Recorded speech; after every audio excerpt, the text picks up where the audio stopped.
Woo! I'm finally back, guys! I am so sorry for the delay because I have been busy with so many midterms and so many tests to deal with over the past few weeks, so that's the reason why I have been absent. But I'm so glad to be back again, and for my new movie review, I have decided to conclude the Dark Knight Trilogy finally!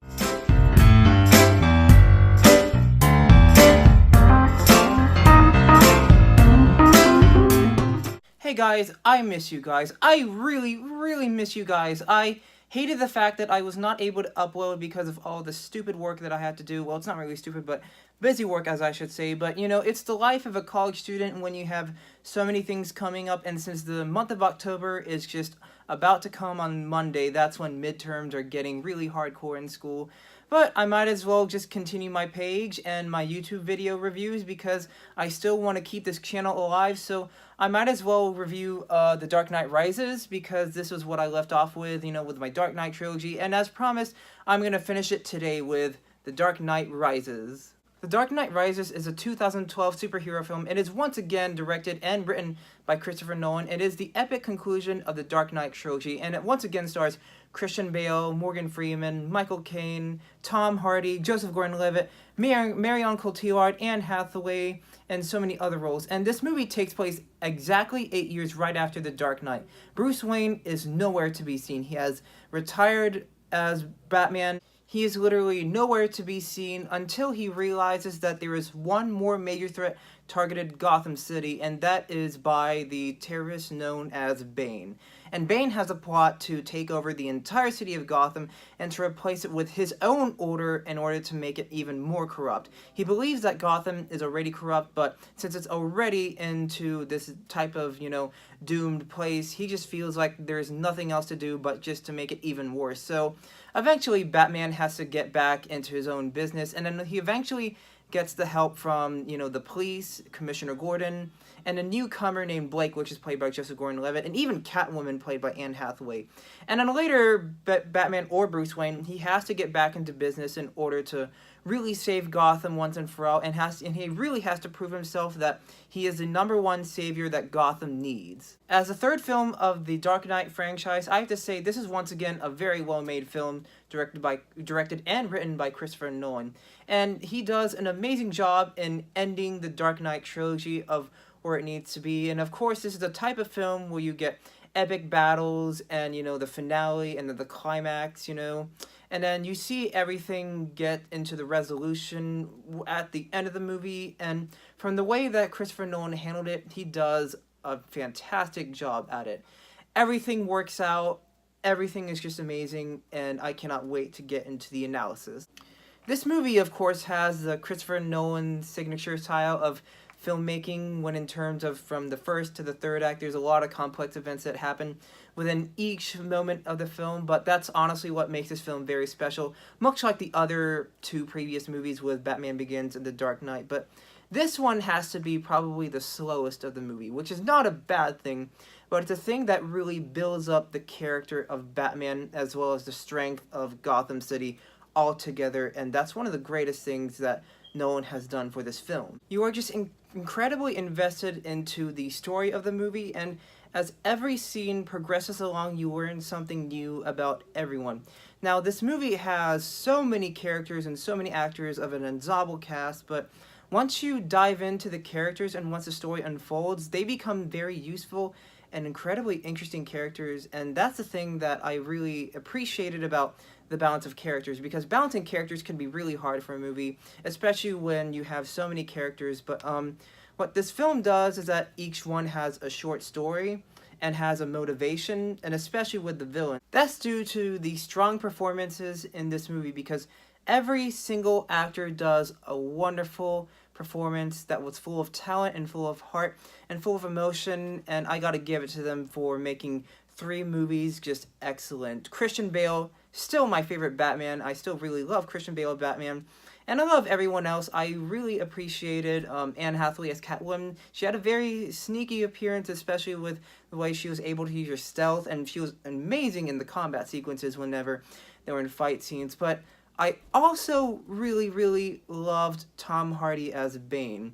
And that's saying something because I actually have a large number of respect for Tom Hardy playing Bane because he had to get into really big shape, and even though he is a little short for a big guy named Bane, he still was able to build the muscle, and you can tell through him and the way he acted and through his facial expressions, with the mask, let the games begin. And I thought that he really got into character very well. He reminded me of the way why I loved Heath Ledger as the Joker is because these were two actors, Tom Hardy and Ledger, were both actors that really fit their character. Although they did not care about their size, they only cared about the way how they wanted to portray their character.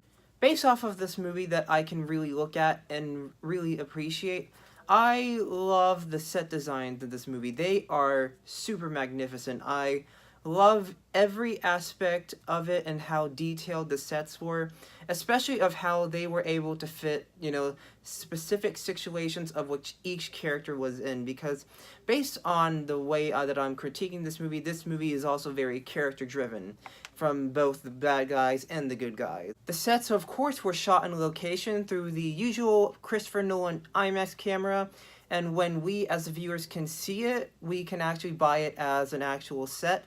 And it's awesome that we can depend on actual sets of the production design compared to just, the CGI. And what I also love about this movie is that there is also use of CGI, but at the right time when it's needed. And they're usually used at wide shots because they actually fit into that type of location when CGI is needed for that particular situation.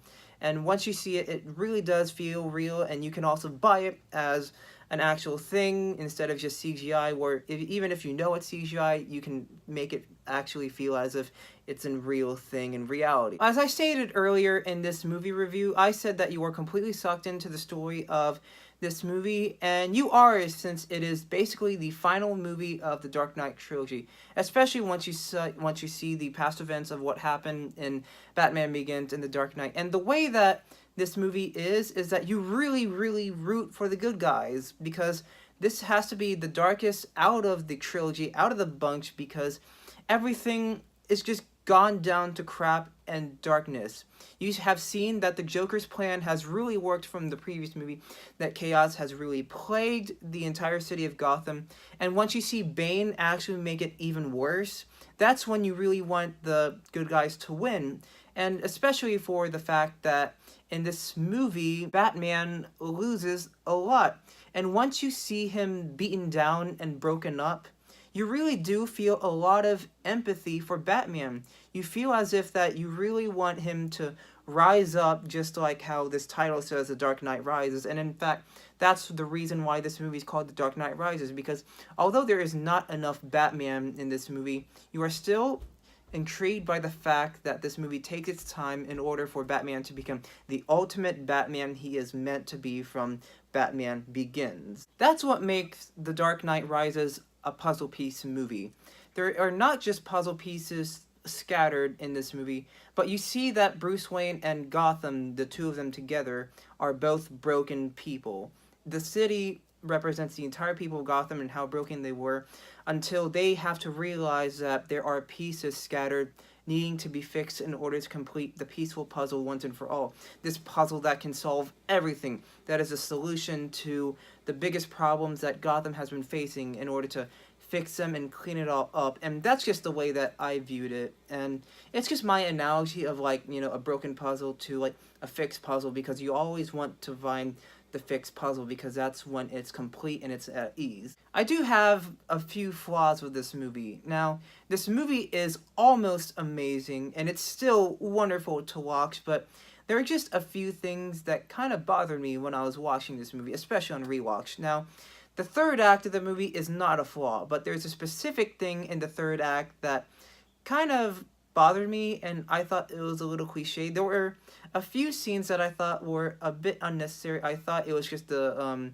cliche type of films where it's like they just have to use that, and they just wanted to use it as like a plot trigger to just continue the plot and to make the action continue. And I mean, I understood why it was there, but I just thought it was a little unnecessary, which I won't spoil. It's just I thought it was a little cliched. And another thing I'd like to say is that although I like the slow pacing in this movie, there are times where it gets a little slow and you kind of wish that you want more Batman into it. But those are just my flaws. Other than that, I thought that The Dark Knight Rises was an excellent conclusion to the Christopher Nolan Dark Knight trilogy.